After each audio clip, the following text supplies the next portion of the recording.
how to create and add terms and conditions to your Shopify store. To do this, we have to navigate to the settings panel here on the bottom left, and right next to the gear icon, you just click on that. And now you want to scroll down until you see policies here on the left. It's the second to last option. And from here, we're gonna scroll down again. We see privacy policy, and right below it is the terms of service.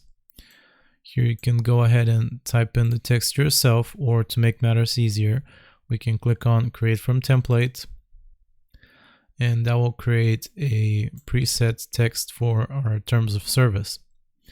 So you can go ahead and edit this to your liking, and once you're done with that, you can go to the top right corner here and click on save, and that will save the changes. So that's how you create and add terms and conditions to your Shopify store. I hope this was useful. Remember to like and sub, and I'll see you next time.